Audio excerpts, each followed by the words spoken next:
All right, we got a lot to talk about, so let's go ahead and just, skip all this, nonsense that we usually talk about in the beginning and just get right into this, and we'll worry about the rest later.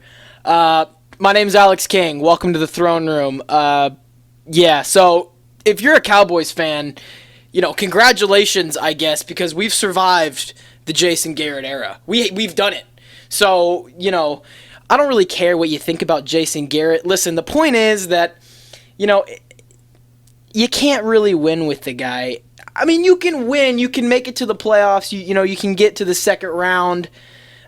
You'll lose. You're not going to make it farther than that. And you'll only do it once. It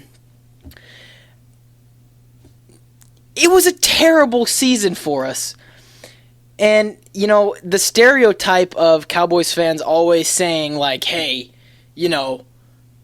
this is our year every single year is pretty much true. And I say that because of the first 3 games of the season. We win 3 of the first games of the season, don't play very good teams, and all of a sudden we're winning the Super Bowl.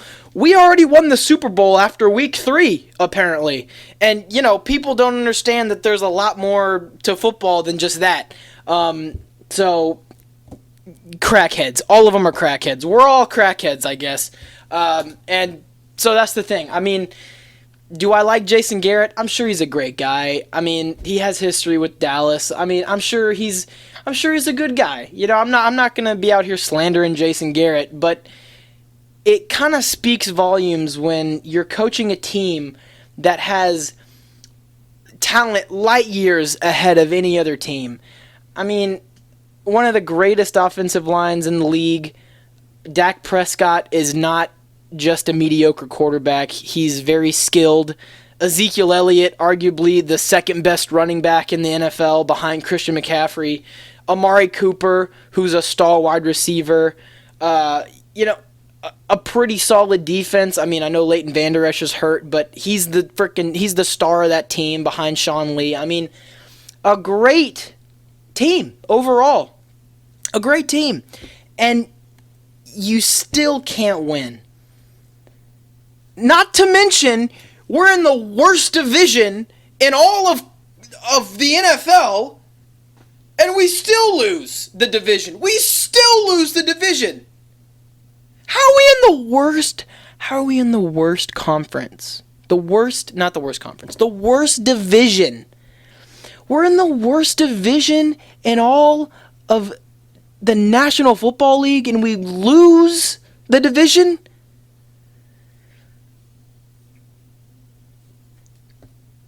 Jason Garrett's not it. I don't know who's going to be able to do it, but he can't. And so, really, what else can you say? What else can you say about that? I don't know, but it's, And, I've said this before, and I think multiple people have said this before. I think Nico said this, actually, on one of the shows. The Cowboys aren't going to win a Super Bowl under Jerry Jones. It's just not going to happen. And I agree. I can definitely see what he means by that. I mean, the guy's kind of too static. He's too static of an owner. And I understand there's a lot more than just having a good owner to win a Super Bowl, but it starts with the owner, and then the coach, and then the players, and that kind of pyramid scheme. I mean, that's got to be where everything's built off of, and it could happen. I've been wrong before. I'll probably be wrong again, and so it could definitely happen with a new coach under Jerry Jones, but it might not. And even if we had Bill Belichick, maybe take 3, 4, 5 years to win a championship. I mean, I guess Cowboys fans don't really understand. I mean, yeah, even though we have a great team athletically and skill-wise, it takes a lot to win a Super Bowl. I mean, I'm not to say that it takes luck, but I mean, your cards have to be played perfectly. And yeah, we'll give you a couple losses here and there. Even if you get the wild card, I mean, that's even harder. But you just got to play it perfect. And so it takes a lot to have a good playoff run and then to win the actual game, I mean, it's a lot. So it's possible. Will it happen in our lifetime? Maybe once, maybe twice. I don't know, man, to be honest with you. But it's rough. And so as we're sort of hoping that we find a dynasty, who knows what's going to happen with Tom Brady? I mean, the guy, what can you say? What can you say about Tom Brady that doesn't sound disrespectful at this point? And I'm not saying that one game defines a career, because it doesn't. The dude's still the GOAT. The dude is still, a dominant quarterback, and he'll probably play again for the Patriots next year. He's a free agent now because they're out of the playoffs, obviously, after his last-minute pick six. It's just a tough run of it there. And, really, there's not a lot that can be said. I mean, I'm not going to say that it was all completely his fault. I mean, the pass was kind of tipped a little bit. Probably not the greatest throw. He tried to force it in there and didn't work out. I mean, it was a little 5-yard hitch route, and it got tipped up and pick six. I mean, Tennessee's a great team, and so you can't really force the ball deep in your own side of the field there. So, it's hard for him, I'm sure, because this is his 1-year contract extension, and now it's up. So, let's be honest here. I don't see him going anywhere else other than the Patriots. I really don't. They have a great relationship. Bill trusts him. Kraft trusts him. I mean, it's a whole dynamic here. And, so I really don't see him going anywhere else. He'll be with the Patriots next season probably. I will say this, in his post-game interview with Tennessee, well, not with Tennessee, but after the Tennessee game, they asked him, and it's one of those things where it sounds different and right. Like when you see the headline on Twitter, it sounds different than, when you actually watch it happen. So the headline was, Tom Brady says that it's unlikely for him to retire. But then when you actually hear him say it, I mean, his body language is more like kind of he doesn't know. And so it really puts it in perspective when you actually watch the interview, when you actually watch the post game conference. I mean, it's a little different there. He does seem a little uneasy about it, but I mean, who knows? Tom Brady's Tom Brady. He can do whatever he wants. I mean, the dude's set for life. He has his career made up for him. So I'm not really worried about if he does retire or doesn't retire. I could care less. I'm just saying he kind of seemed uneasy in person, but he said it was unlikely. So I don't really know. He could come back. He could not. I'm going to say he's going to come back, and he's going to play for the Patriots. Will he win a Super Bowl next year? Probably not. Will all his defenders be back? Yep. Does he need a better offense around him? Yeah, he does. And that was really the main thing this year, was that his defense was great all season. Kind of burnt out a little bit there at the last 4 games. Last 8 games he went 4-4, or I guess not he, but the team went 4-4 the back half of the year. So not great. It's mediocrity at best, and but still the defense did their job. The offense wasn't there ever.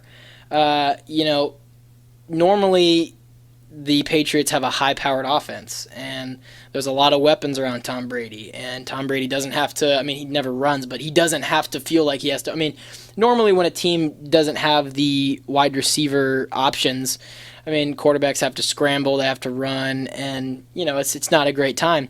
But this year, Patriots didn't have it. A lot of 3-and-outs, and no real efficiency as far as offense goes. Now, defense, again, was fine. I mean, guys were murdering people out there, but that's the problem. You can't win a Super Bowl with just your defense anymore. That's just, because now that the offenses are like so high powered, you got to be able to keep up.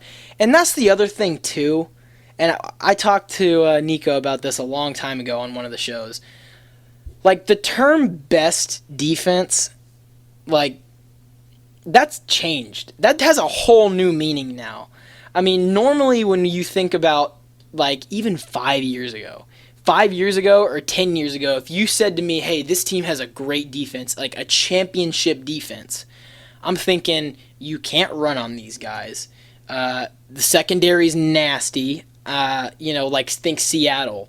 When they almost won their Super Bowl. Think Denver, when they won. I mean, great secondaries, just nasty defenses, and a really good box. Think that. And really, you didn't have to have a good offense, or at least you had to have a good offense, but you didn't have to have a high-powered offense because, your defense could shut down the other team's points, and you put up 2 touchdowns and a field goal to win a football game, and your score is, 12-3, 14-7, 17-10, or something like that. You know what I mean? That's a great defense back then. Now we got like 52 to like 49 games where you got, last year a really good defense in Los Angeles. And I mean the Rams here. I mean the LA Rams, they're great defense. And when you play the Chiefs, because both of those offenses are high powered, you end up getting a 50-50 game or some ridiculous thing like that. I mean, that's a great defense when you can somehow stop a team like the Chiefs last year and still be able to put up 50 points because you're giving your ball back to the offense. So it's a whole new meaning.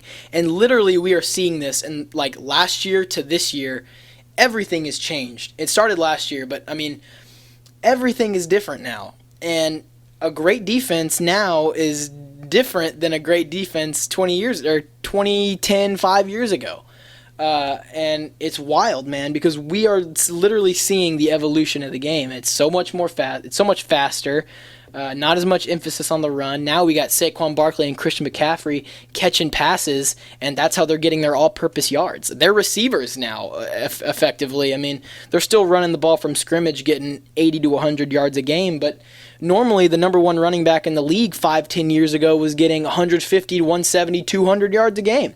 So that whole thing's different too. It's not as much run-centered. Now it's all aerial attack, which is fine. And I can see the push for it. Which leads me to my next point. With how fast the NFL is, how fast the pace is growing now, I mean, how do you compete if you're another sports outlet? And so let me be more specific. This came out today. The new rules for the XFL, which is playing next season. The XFL is sort of another competitive football league, sort of like the AAF last season, which failed, unfortunately. I was a proponent of it, but whatever. So the XFL, their new rules came out. They're going to discourage punts, okay, just to make the game faster. Remember that. It's all about keeping the game fast. They're going to reduce the number, or not reduce, but they're going to discourage punting, no real extra point, and double forward pass in the same play. So imagine, like, let's say the Ravens, okay? Let's say the Ravens with Joe Flacco or whoever, like, white, static, pocket passing quarterback on the Ravens, okay? Throws, like, a 15-yard, like, window route with a post on this side. Lamar Jackson's running the in. He catches the pass in the window, sets his feet, and throws the post for a touchdown. Yo, imagine that. So now, because the NFL is so much faster, and that we've seen this in the last 2 years, last year and this season, and now, because that's going so fast and it's mad successful and profits are through the roof for the NFL because people enjoy watching it. They enjoy seeing 30 to 40 point games versus, 12 and 14 as of 5 years ago, if that. So now the XFL is saying, hey, how do we make it even faster, even more enjoyable, even more entertaining? How do we bring in more viewership? We're going to make no extra points. We're going to just speed up the game not excrement. What's that word? Exponentially. Excrement. We're Yes, we're gonna increase the profits excrementally. It's just gonna be full of crap. No, it's exponential. How do we increase the game speed exponentially? We're gonna take off extra points, no punting, and 2 forward passes in the same play. Any 2-star like backs or a receiver or both or quarterback or whatever on a team can run this. So now you can run your flea flicker 5 yards, 10 yards, 20, 30 yards downfield. Imagine that. Now it's going to be difficult because, there's going to be safeties on you and you might get tackled before you get a chance to set your feet and throw. Also, you can try to step back and a linebacker might strip the ball from you. And that's fine too. Because here's why. It's more action, more turnovers, more entertainment, more viewership, more profit for the XFL. And I see what they're doing. However, the football traditionalist in me, the old school style football, I don't buy it. So I see why they did it, and I see that they're seeing the direction of the NFL and where it's going. But they're neglecting that old school style of football because now it's really not even football. I mean, imagine 2 forward passes in the same play. That really seems more like rugby. I don't know if you can do a forward pass in rugby. If Austin was here, he would let us know. But a forward pass in rugby, I can't see it, man. I can't see it. Or not a forward pass in rugby. I mean, 2 forward passes in a single play. I can't see it. That's insane. That's insane. No extra point. I mean, what does that have? What effect does that have on the scoring? Is there going to be? Is it strictly 2-point conversion now, or is it a PAT but you have to run a play? Are we eliminating kickoff altogether? What is there a kicker position even in existence? I don't know. But so that's the direction of the XFL. Will it succeed? I don't know. My guess is no, because I bought a lot of stock in the AAF, and that didn't work out. So, and here's the thing too that I realized. I mean, you gotta have players that people know, and you gotta have ways for people to buy jerseys and buy tickets. I mean, because that's how these organizations make money. I mean, you wonder why that women's sports. I don't want to get political here, but you wonder why women's sports don't make as much money. Well, it's because they don't have the funding. They don't have the ticket sales overall. I mean, you look at the attendance of a girls' basketball team versus a men's basketball team, and you got packed out stadiums versus a couple thousand people in the stands. So it's if you can't sell tickets, if you can't sell merchandise, if you can't sell sponsorships, hey, you're not making as much money. And it's not that sponsorships are, or these sponsoring companies are sexist. Obviously not. That's a ridiculous statement. It's that they see profit. They only see profit. And if an organization isn't going to make them money, then it's not a good investment for them. It's just not. And that's fine. That's how capitalism works, and that's great. So it's kind of the same way with the XFL and the AAF. I mean, if it's not profitable, if it's not profitable for these sponsors to come in and support these new organizations, they're not going to sponsor it. And so that's exactly why, actually, it's not sexist, because these are men playing football. That's why the AAF failed. Nobody bought merchandise. Nobody bought tickets. And they're males, right? So if we live in a sexist society, why don't these new male, sports organizations rise up among the women organizations? Well, because obviously they're not making as much money. Nobody's buying tickets. Nobody's buying jerseys. Nike's not coming and saying, hey, we want to sponsor your equipment because we want to have our logo on the jerseys. We want to have the logo on the, whatever, on the cleats, but they're not having that. They're having no-name brands come in and say, hey, we'll pitch in, 15 cents on the dollar, blah, blah, blah, And so you fail that way. And it's really a profit problem and not a gender problem. So glad we got that out of the way. So will the XFL succeed? I hope they do. I hope we can diversify football a little bit, diversify the fan base, add a little different thing to the mix. It's fine with me. I'm fine with it because I'm all for competition, especially amongst the NFL. That thing is huge. They have a lot of funding, a lot of money, and it's because they're entertaining, because people buy their stuff. So that's sort of it. So in other news, and this aired yesterday, Tua Tagovailoa, dude is going to the NFL.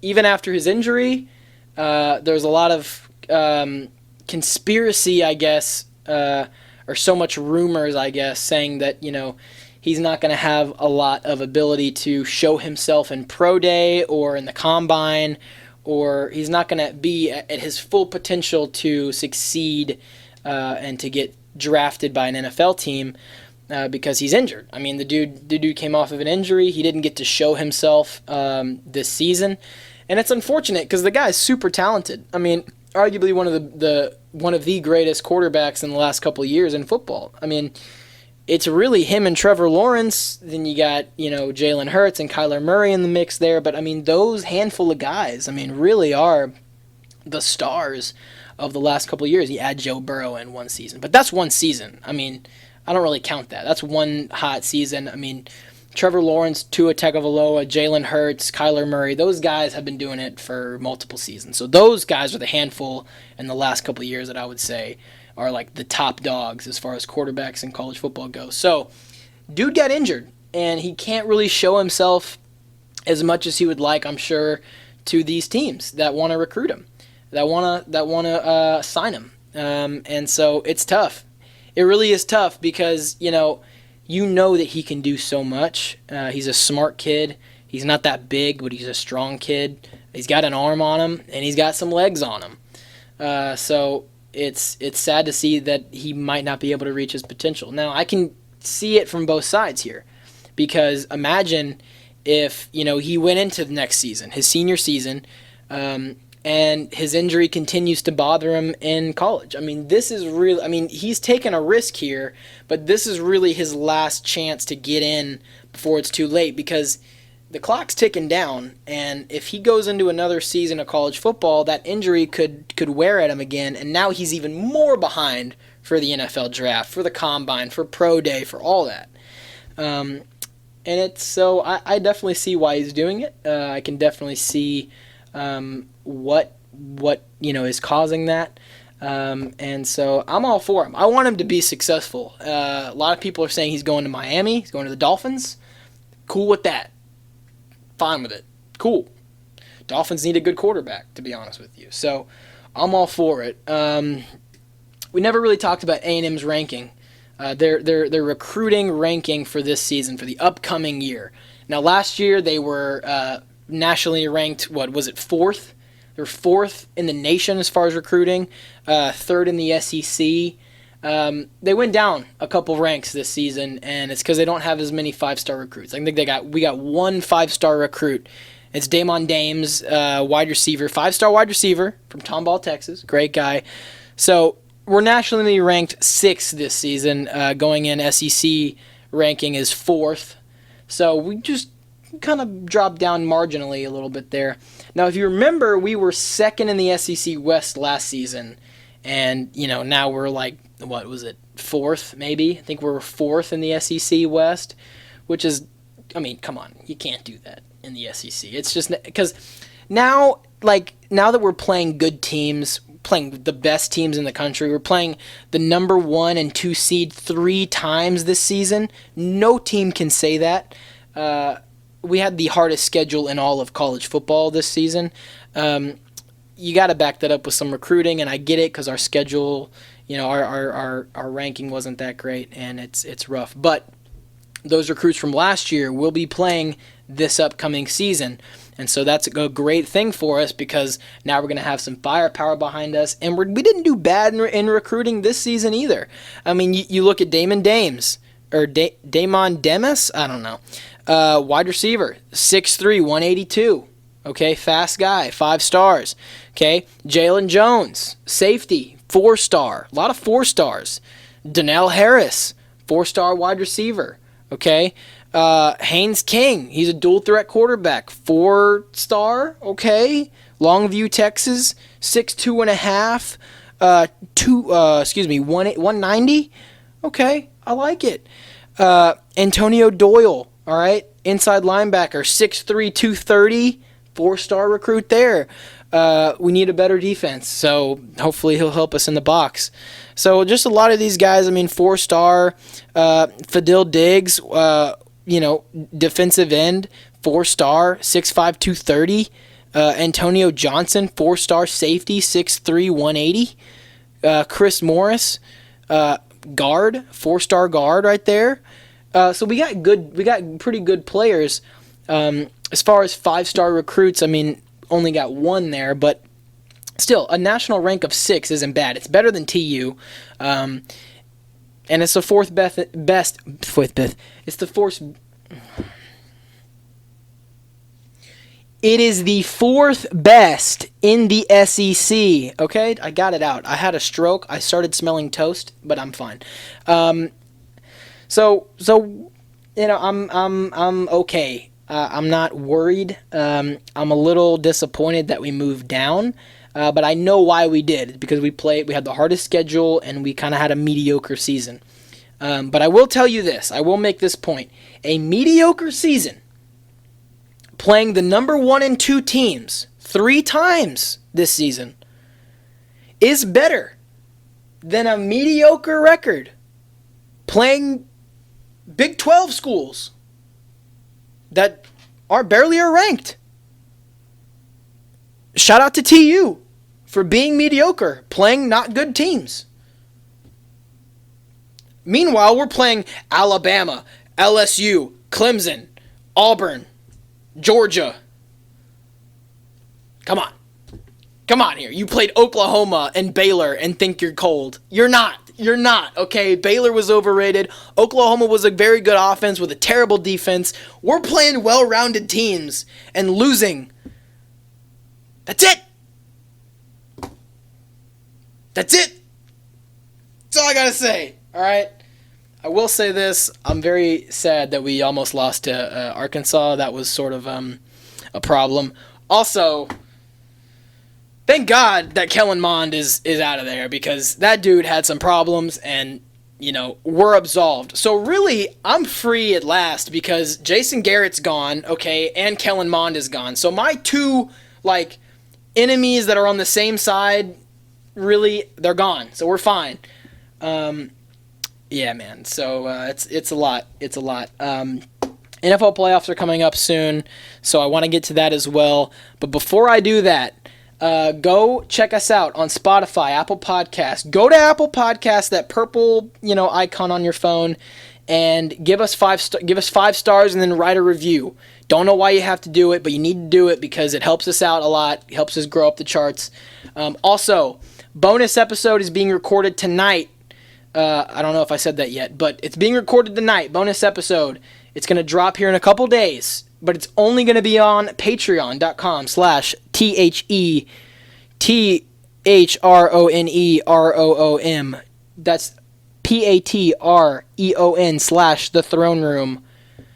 That sounded terrible. That sounded pretty autistic, if I'm going to be completely honest. But that bonus episodes are only going to be on the Patreon. You have to be a patron. And thanks so much to our patrons. Great people. You can be an intern, a producer, or an executive producer. And we got 3 tiers. We got incentives for you, okay?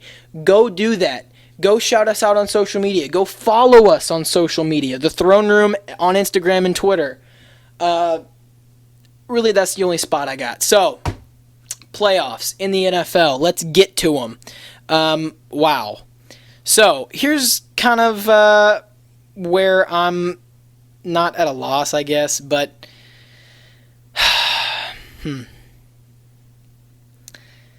it's tough, man, because these are some pretty decent teams, and, they should be. We got the Titans and Ravens, and then we have Vikings and the 49ers. We got Texans and Chiefs. We got Seahawks and Packers. So I'm going to go ahead and go through who's going to win each of these 4 games. Titans and Ravens. Come on. Really? Do I even have to answer this? Look, Titans are a great team. Derrick Henry's a great running back. Mariota's not it. Sorry. So Ravens are going to take this one pretty handedly. Come on, Lamar Jackson. What are you going to do? What are you going to do against that guy? You can't. I don't know how long he's going to be able to do it. Maybe 2 or 3 more years, but while he's in his prime, you can't stop him. Vikings and 49ers. Wow. So here's the thing. So we've said this before on the show. Jimmy Garoppolo was like praised as some god king in the early seasonal games. I don't think he's that great, to be honest with you. I don't know who they played. I think they played the Seahawks early on in the season, and he really didn't do that great. Russell Wilson, that was the game that that was the first game they lost when Russell Wilson had that clutch performance and beat the 49ers. That's right. So he didn't look great in that game, but he's a decent quarterback. He's kind of coming into his own, and he's got that Tom Brady experience, man. So I'm taking the 49ers in this one, to be honest with you. Another divisional game, Texans and Chiefs. Look, I like Deshaun Watson. I like J.J. Watt. Jadeveon Clowney, rest in peace. He should still be on that team. That'd be great. But I really like the Texans and the Chiefs here. Can't say that I can root for the Chiefs, but I know that they're gonna win. Texans defense isn't that great. Their offensive line is, it got a little better from last season, but the only reason that the Texans can beat the Chiefs in this game is if Deshaun Watson absolutely goes off. I mean, we're talking about like astronomical numbers. We're talking about Lamar Jackson numbers here, and he has to do it just all the time, early and often, and their defense has to step up and stop this high-powered offense that the Chiefs got going for them. Other than that, the Chiefs are going to be too overwhelming, and so the Chiefs are. I'm calling the Chiefs are winning this game. Let's be honest with you, okay? Packers and Seahawks. Honestly, the Packers are sort of the underdog in like this entire match. I mean, really, they're the underdog of the entire playoff, and so I gotta take the Seahawks. Obviously, Russell Wilson's a beast. And you can't really stop that guy. Tyler Lockett is, one of the smallest receivers in the NFL, and he's one of the best receivers pound for pound. So, and keep that in mind. I'm not saying he's the best receiver. I'm saying pound for pound, he's the best receiver. So yeah, man. And so then after that, I mean, I don't know. It's gonna be a tough one. So. Man, I'm just saying, I'm calling it right now. It's...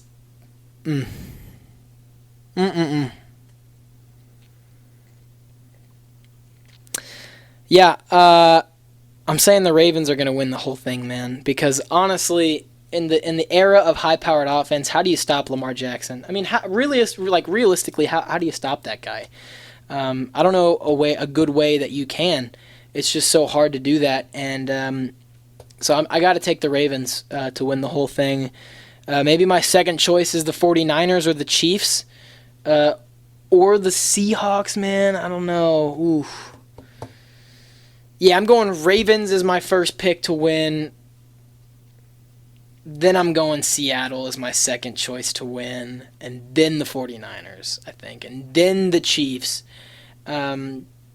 My complete underdog, I guess, would be the Packers, and then the Texans, and then the Vikings. But I think the Vikings sort of have a decent chance. But realistically, they cannot. I mean, it's too much of a skill disparity, and it's rough.